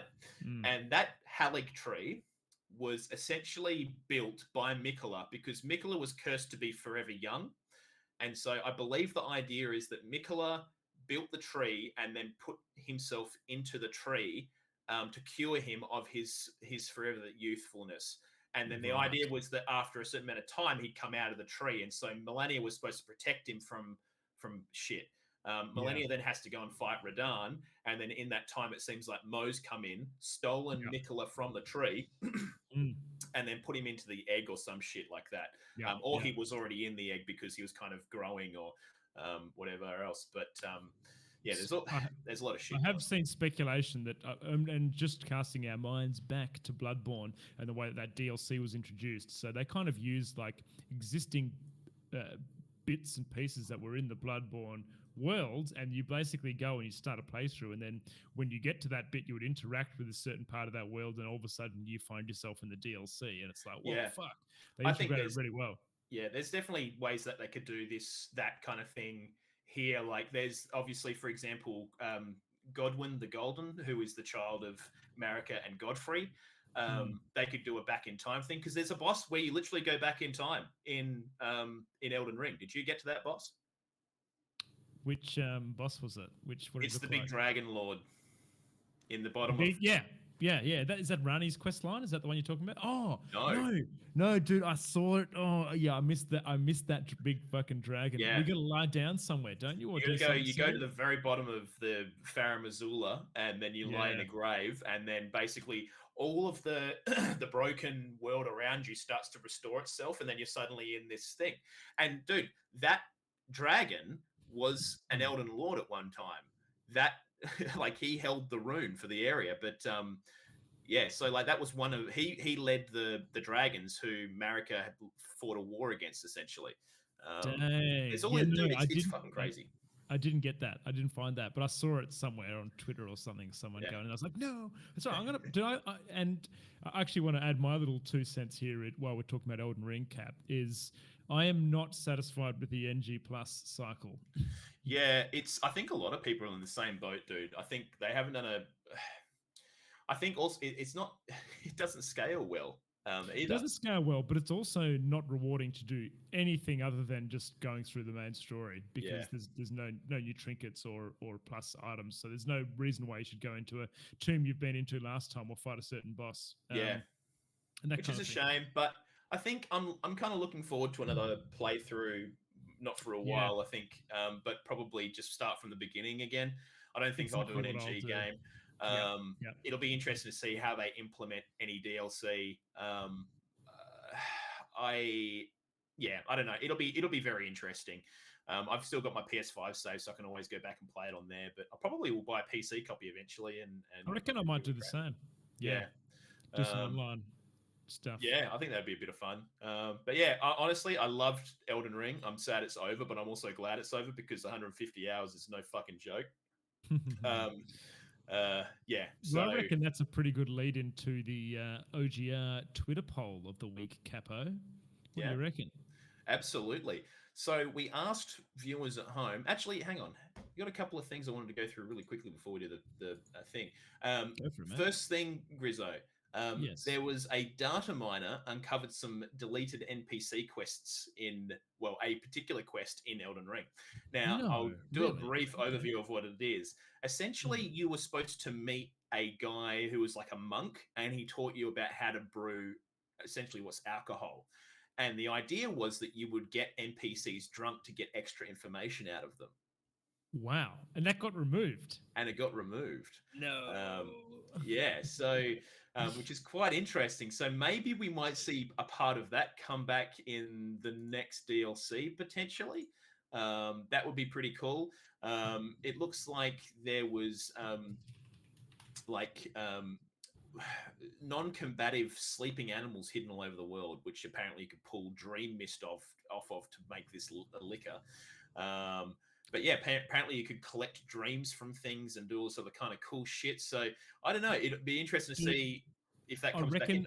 Yeah, well, I wonder whether some of this stuff will come into NG Plus. I imagine that would make so much fucking sense, because remember at the in the consecrated snowfield, and you have the big lady having a sleep at the very. Did you figure her out? No. I did. I kind of did. So you can take what you want to do is you want to use the ashes of the what's the fucking name? There's like you get ashes for a lady who fires a bow. Okay. I think I've got that. Yeah, I think you use her there or something, and then she says, "Oh, thank you for bringing me back to my sister" or some shit, and then she gives you something. I can't remember what it is, but I think you get an ancient dragon.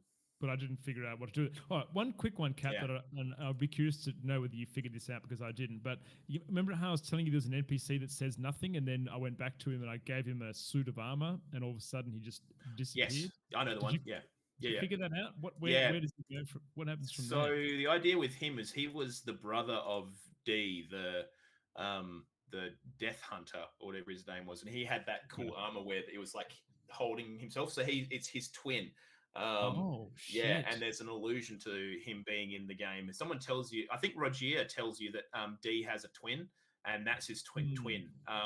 I don't really know why he's in underneath the ground or anything like that, but yeah, there you go. Does he show up somewhere else after you give him that armor set? Or not that I know of. Yeah, he just kind of disappeared. Bizarre to me. Yeah, I don't think he gives you anything or anything. So no, I don't know. Oh, I think it might be part of the Fear quest line. Okay. Because obviously Fear kills D in the round table. Yeah. Anyways, Chris, we've got to fucking quickly wrap all this shit up because we got to get through the quick fire because we pumped a fucking big lore through in here as well, which is quite impressive, might I say. Before you do that, I do want to say that this should be something we should YouTube specific content for that lore through. 100%. Mark that down, Pav. Fucking good one. Bang it. Yeah. No, it's I mean, in all honesty, there's definitely going to be people who do a better job of it, but I think a bit of fun just to do a bit of a fucking here's my fucking idea of what roughly happened. I dare say, Cap, 95% of people like myself will play through this game and not piece together all the bits and pieces of the lore. Oh, so. Absolutely, dude. Absolutely. Now, one final Elden Ring news thing was: have you seen all this shit going around for the Let Me Solo Her player? I've seen the memes, but I don't understand the backstory on it. So basically, people have been finding a summoning sign outside of arguably the most difficult boss in the game, Millennia, who is, she's this, redhead lady who has these big fucking, what are they called? Fucking katanas. Two katanas. And she's just insanely difficult.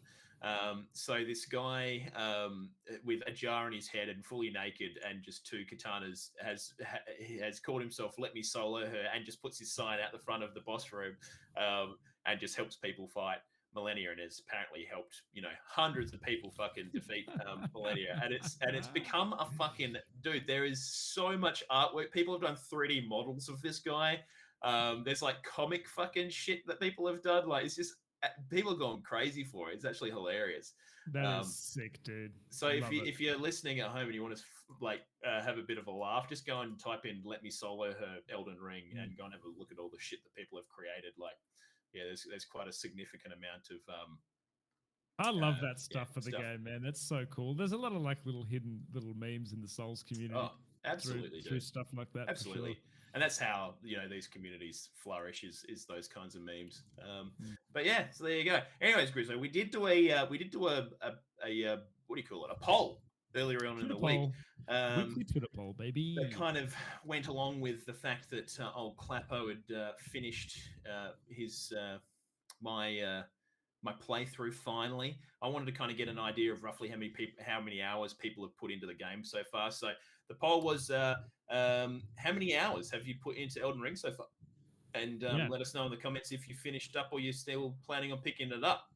We had over 30 votes, Cap, the most we've had. Absolutely our most so far. So look, going through the responses, we had haven't played it 0 to 75 hours, 75 to 150 hours, and 150 plus hours. Now, if you're wondering why we have those weird archaic, random, breaks in hours, it's because we can only have 4 different things on the Twitter poll. So that was what we went with. And so we had almost 55% of people who just haven't played it. 12.9% of people who had 0 to 75 hours. 29% of people had 75 to 150 hours. And 3.2% had 150 plus hours, which I think might be just me. Right. So, Cap, ignoring those that haven't played it, I mean, clearly it's a Souls game, but having a look at the distribution here, so people getting anywhere between 75 and 150 hours on a game. Yeah, dude, that's pretty nuts. Good indication that the game is good quality, mate. Dude, right. So I mean, if I go so I paid $89 for this game and I had 150 hours. That's 60 cents an hour. Yeah, that is excellent value. That is about as good as value gets for a game. It's very rare that I get that kind of value out of a video game. Well, I was right on the peak. I was 140 hours or something. Actually, I need to go have a look. Maybe I was less, but anyway, I was pretty close to ticking over into the next category as well. Yeah, you wouldn't be too far off, I'd imagine. But yeah, so there you go, guys. Keep an eye out for the next OGR Twitter poll. It'll be happening on our Twitter. Just look up. I think we're what are we? Fucking at OGR or some shit. I can't hear you, Pav. He's at Ogre Show. That's OGR Show.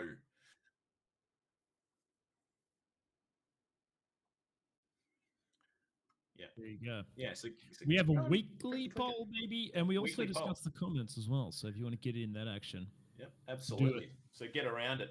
Now, Grizzo, let's get through this quick fire and then wrap up this episode because we're getting freaking close, baby.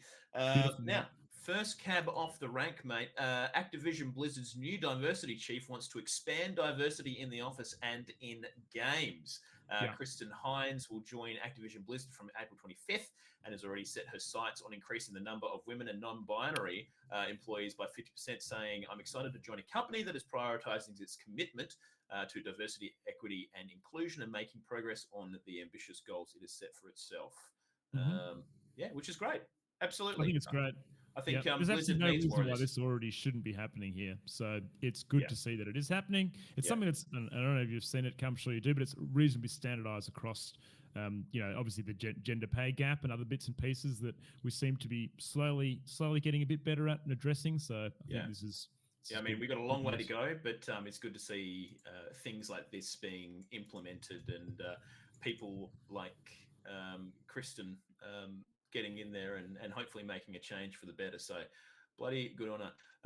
The only thing I worry about is she said increasing the numbers of women and non-binary employees by 50%. So, I mean, obviously that would be 50% extra on top of what's already in Blizzard. So, it'll be interesting to see. Hopefully they can maybe get more than 50% of what's already there and do better on top of that. That'd be great.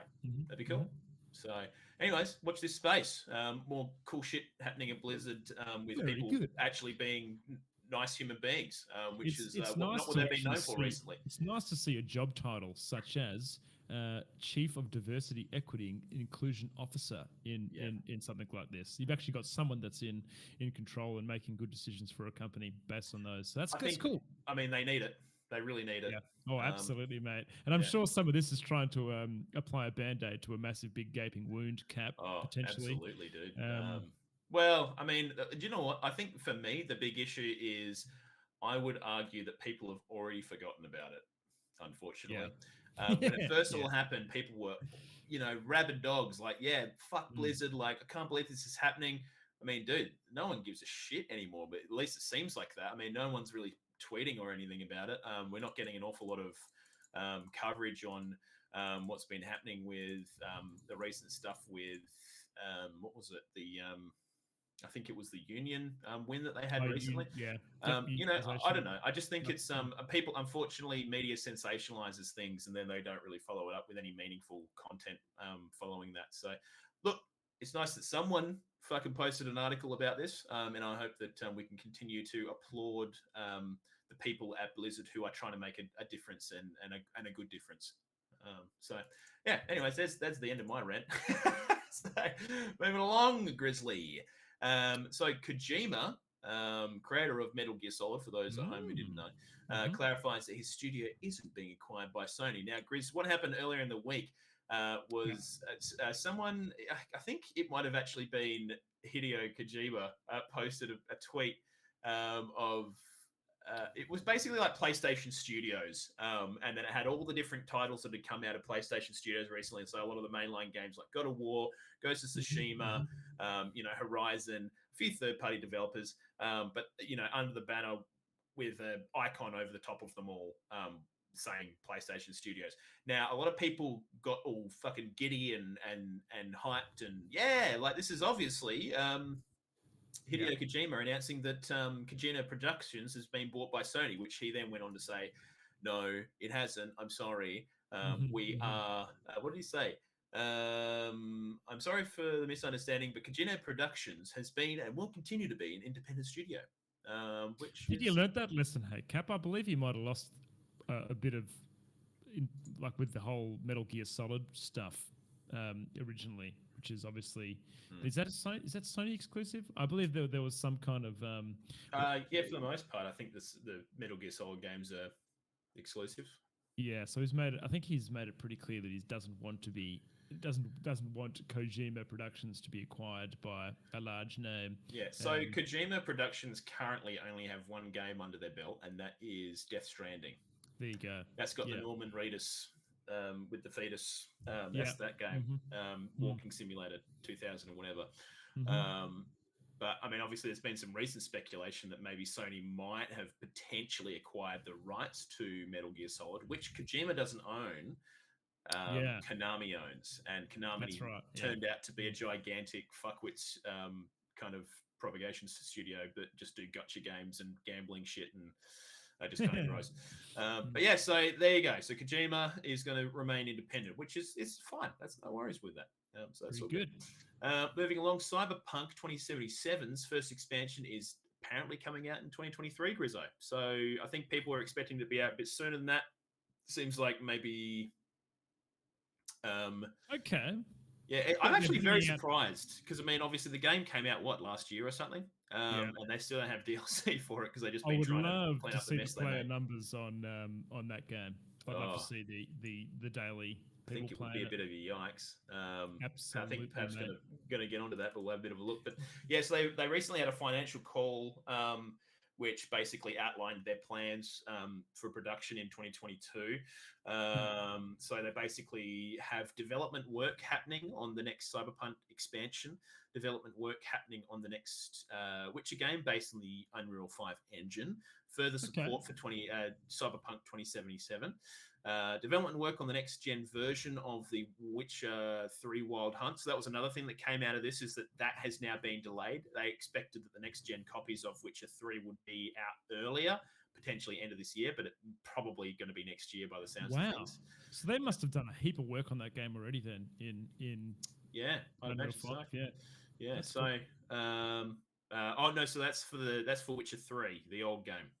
Oh, right. Gotcha. Yeah. So like they're getting it ready for next gen titles, because I don't think it's on PS5 as a native title. Like it plays as if it's in PS4 mode, if that makes sense. I get what you're saying. So so they're doing that. Development work at the Molasses Flood on an unannounced project based on one of our franchises. So fucking, I don't know what that even means. That's just a jumble of words. That could mean fucking anything. So there you go. Cat stood on his keyboard, Cat. That's what happened there, mate. Yeah, exactly right. Hey, get off my keyboard. Launch a spin-off to Gwent, the Witcher card game. So that could be interesting. Gwent's wicked, man. I like Gwent. Gwent. I think it's on smartphones and stuff now, so you can play it on your phone, which is pretty cool. Yeah. So they've also got further support for the Witcher card game Gwent, which is the current version, and also for Witcher Monster Slayer, which is their Pokemon Go-like open world Google game thing that they've got going. So that's available now already and has been for a while. So cap 15 to 20k, mate. 15 to 20k. That's actually quite a lot. It's actually not too bad. Yeah, I mean, it's in the same realm as No Man's Sky at the moment. So there you go. And then they've got conceptual and research work on unannounced projects. So looks like they got a fair bit of stuff in the bank. So, and they're going to need it to make up for the shitstorm that Cyberpunk 2077 was. Exactly. Yeah. So if I can get that up here.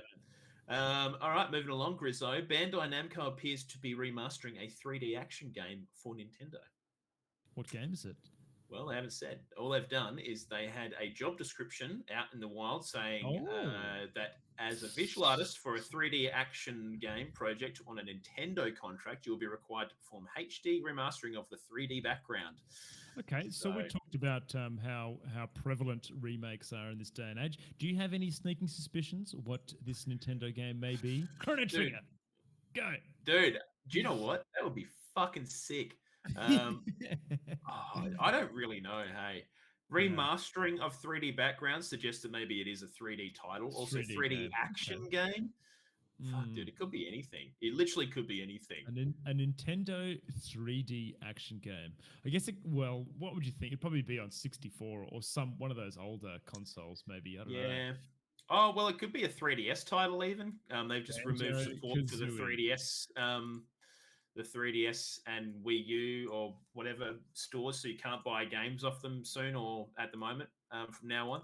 So maybe they're now like, oh, well, now that we don't have the store open anymore, maybe we'll just remaster those games and sell them on the Switch. Yeah, that's what they're doing, mate. It could be. It could honestly. It literally could be fucking anything. Yeah.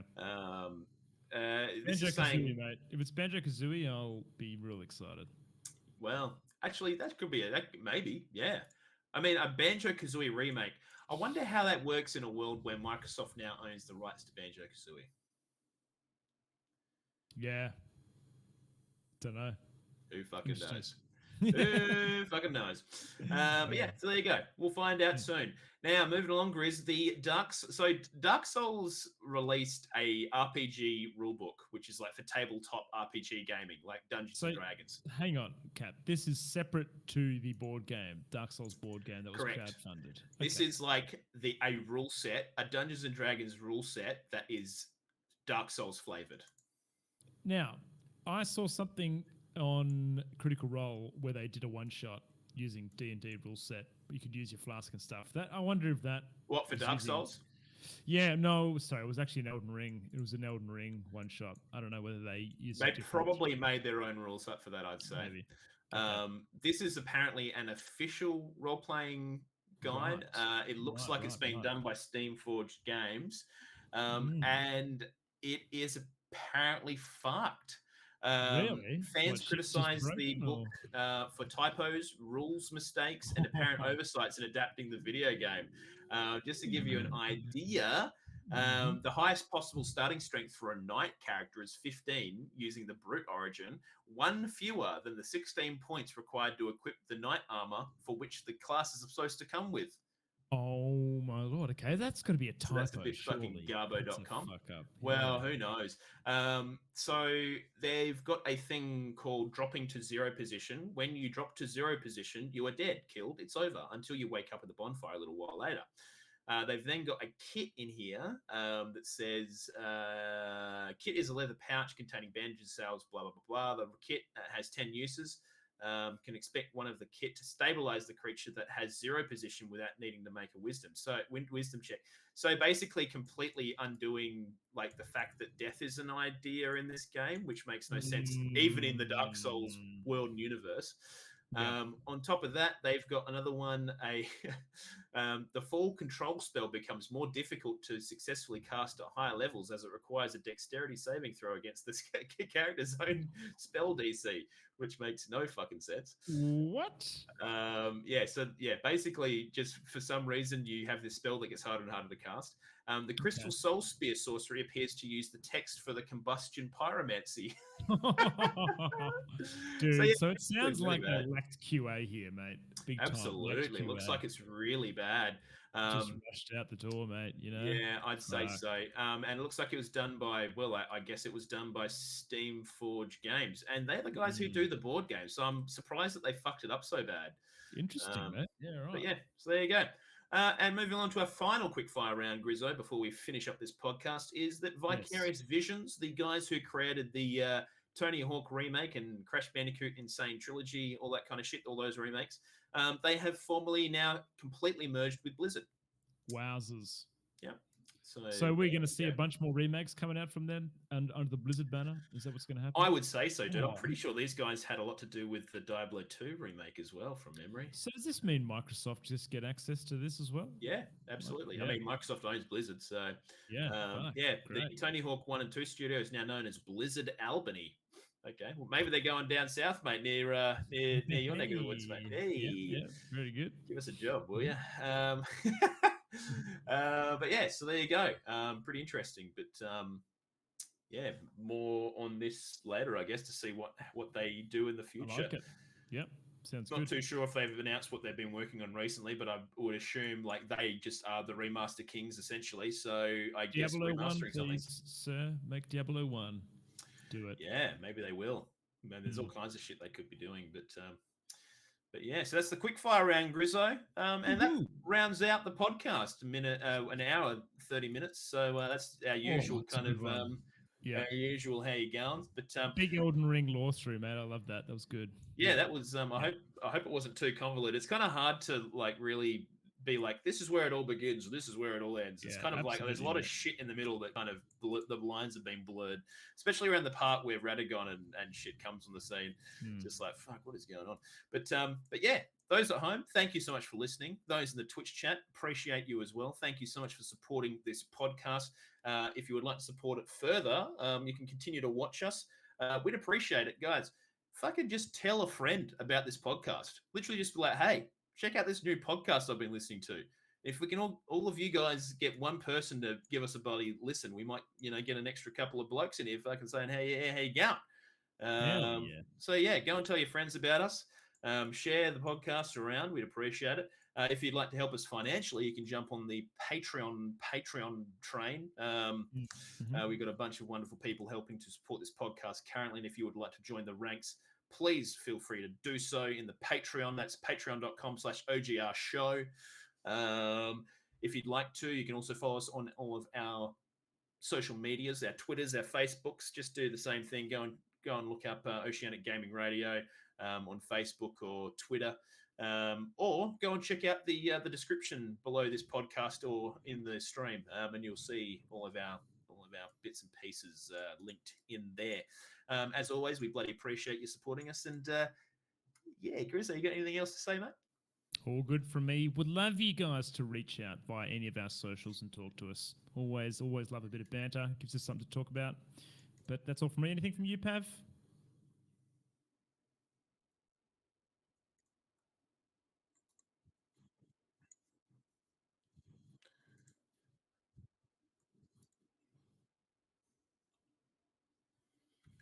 Absolutely.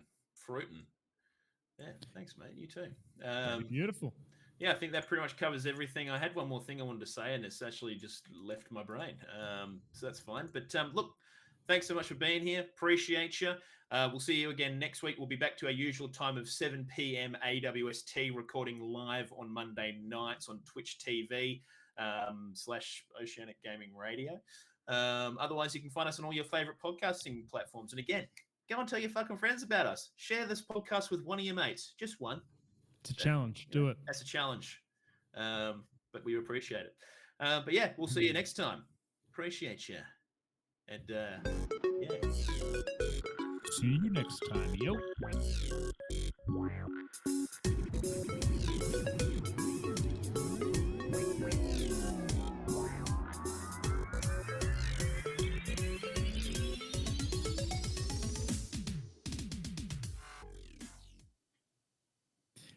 G'day, Lush50. Hey, Lushles. Thanks for the follow, mate. How you going, buddy? The Boges. G'day, Bogues. How are you going, buddy? Good morning, Bogues, Sly Frostpaw. Who else? We had Yoakum Kickass was in here earlier. Hung Solo. Boys, I reckon we turn that Elden Ring into some fucking editable YouTube stuff. Yeah. Lore in a nutshell from Captain Perth, I reckon. Sounds good to me. Mate. Oh, yeah, hopefully I feel like it was a little bit convoluted, but I tried to keep it together.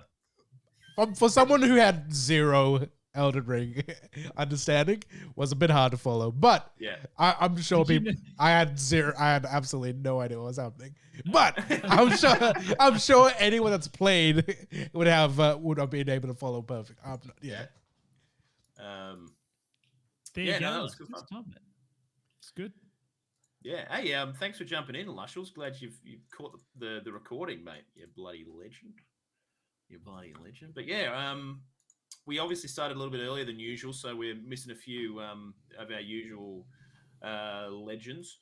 Hard to get the US audience at this time. Absolutely. I mean, we're finishing as we would normally be starting, so they're going to wake up and be like, "Where the fuck is thing?" And be like, "Oh, wait a second, it's already live." So, yeah. Actually, we need a title for the podcast. Oh, of course. Yeah. What do we have? New Switch console announced. Yeah. Actually, that's a great clickbait title. Very good clickbait title. Yeah. New Nintendo console. Click here. Yeah. What we could do is that the Switch 2 Electric Boogaloo. Yeah, Switch 2. I like that. Switch to Electric Boogaloo. Free iPad. Sexy girls in your area. Yeah. Well, we did talk about advertising in video games, so maybe something like that. We did something clickbaity. Switch Pro first news. Dang, that could be good. I honestly reckon Switch Pro is where it will land, dude. I reckon there'll be a Switch Pro. I think so too. Well, they've had an OLED. What was the OLED model? Was that was that much of a pro upgrade? Was that just the screen? Literally just the screen. Yeah. Yeah, that's the only thing. I do think there'll be a pro. I don't know. I honestly reckon if they were going to do it, they would have done it already. But maybe they'll announce it to go with Breath of the Wild 2, mate. I think it's going to be a bit longer because before we used to have a cycle of consoles and handhelds. Now we only have. Yeah. So I think we will get another version, but I don't know what it would be. It'll be interesting. I think it's still going to use the same cartridges for a while, at the very least. Oh, absolutely. Yeah. I mean, they're literally basically just SD cards, right? I mean, I would think they'll maintain that. But what? Yeah, I don't know what they'll fucking do. Who knows? Dude, that's the title. Elden Ring. Elden Ring announced for the Switch Pro. People are going to read that and be like, what the fuck are these guys smoking? With a cut and lore each segment, dude, you could totally go into like one NPC quest line or something and fucking get into the detail. Dude, that was what made it so difficult because, like, you know, like for example, like I didn't even touch on the fact that, you know, Rani and stuff like that is what's called an Empyrean, which is like supposed to be the Marika 2.0. And because Marika's kind of become disillusioned with the Greater Will's trying to find a successor. Right. And so, but all these people who are Empyreans tend to have a wolf or, you know, like a beast that follows them. So Godfrey has his own fucking wolf because he potentially could have been. So is that where Blade comes in for exactly. Rani? Blade was Rani's. Marika had one as well. Malekith was Marika's shadow, and Marika gave Malekith the rune of death to protect. So it's good. It's the fucking rabbit hole goes deep. That's what I was saying. Like I didn't know where to like. I was like, I need to try and keep this fairly succinct, but not go too fucking deep. There's just so much fucking cool shit in that game, man. It's out of control. Go the deep dive, baby. Yeah, Lash, have you been playing any Fortnite, mate? Any chicken dinners, buddy? Does Lash play Fortnite? Yeah, so Lash and Snippo have been playing the no build, pretty sure. Oh, fuck yeah. I should fucking download that, man. Dude, go download it, mate. It's good fun. I haven't even got the Epic Games installer here. Playing with Muz? Oh, dude, I would be keen on that. I'd be keen on that. Some Muz action for sure. Was he playing it on stream, Lash, or off stream? Very interesting, mate. Is he a gamer? Well, boys, it's dinner time for me. Yeah, I'm actually gonna have to go and have dinner as well. Okay. What do we settle on? Are we doing what was it? Elden Ring for Switch Pro? Yeah. Elden Ring. Okay, good. For Switch Pro. Cool. Cap, do you want to play some Dota after this, mate, or what? Yeah, I do. Yep. Just fuck you guys. We're not going to stream it. Sorry. A few other closing statements, guys. I would take it next week. We're probably going to do another early session because we'll all be off. Oh, that's a good point. Fuck, it's Monday again. May as well let you all know now and pop that on the socials. I'm going to be breaking my promise. I said in the podcast it'd be 7 o'clock. Yeah. I didn't want to butt in, but yeah. That's right. Fuck it. Maybe we could do a little... I might do a stream after that if you guys want to. I don't know. Maybe we can do. Chuck it over to you. Gaming sesh after that. Ooh, I'll be down for something. We could do a No Man's Sky. We could try to do that. Yeah, that could be a bit of fun. Potentially. Absolutely. Yeah, I like it. I like it a lot. I like it a lot. Well, we'll talk about that offline. All right. Yeah. Beautiful. Hey, please, if you're in the Twitch chat, guys, please join the Discord. That's where all the announcements should happen. Be great. Get in there. Join the Discord. Join the Twitter. Those are the main ones. Join Pav's OnlyFans account that we're funneling money from back into the podcast. Yep, it's called Pav all over your face. Hey! All right, I'm signing up myself. All right. You too. What a highway robbery. Got him. Oh, boys, you didn't comment. What do you think of my light? Yo, dude, yeah, it looks good. I saw the picture like on I like socials. I liked it. I liked it. Where'd you get it from? Dude, I got it. It's like the fucking hell cheapo version of the proper ones. It just comes. It's not even like Wi-Fi or anything. It just comes with this little controller here. So I mean, so it's technically Wi-Fi then. Yeah, it's definitely a glow up. Yeah, wireless. It's wireless. It's like $30, dude, from eBay or something. Fuck, does the trick, mate. Fuck yeah, mate. Why not? Very lit, Chris. Yo, true. All right, I've got fart night now. Excellent. You got it already. All right. Someone want to pick a raid target, and then we can. We can close things up. Raid target. Aussie Noob streaming. We got him before though. Yeah, we've done it last week. Lord Genesis is streaming. Anyone else? Any other Perthies on? Or Aussies? Aussies. Plodsky. Mousy Fuzz is streaming.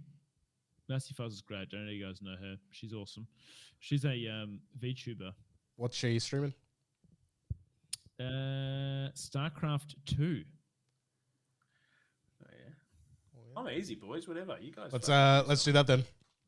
A bit of StarCraft action. I do really like Mousy Fuzz. She's fucking awesome. Let me just put this in our chat real quick. You guys should know it. There you go, Mousy Fuzz. Get in there. What are we, guys? What's the entry? What are we saying? I was going to say click here for a free iPad, but someone about this get banned. Do it. No, she knows who we are. Click here for a free iPad. Yeah. Love it, man. All right. Fucking love it. Chuck the ogres in. Chuck the ogres in? What are you talking about, Pav? The orc. Oh, yeah, the orcs. Yeah. How do we get the orcs? Someone put that in there. Click here for a free iPad. Lonely singles in your area. Yeah. Anything like that is the way. Yeah. You guys choose whatever the fuck you want. Just don't go too fucking full on. Yeah, there you go. Yeah, click here for a free iPad. Fuck yeah, let's go. All right. I chucked the orcs in. Guys, we'll see you next time. See you next week. Peace out. Absolutely. See you, fam. Actually, probably should get the raid going. Oh, did we do the raid? I've already done it. Oh, yeah, cool. It's got 5 seconds. Bye-bye. Oh, my God. Bye-bye. All right, we'll see you guys on the other side. Click here.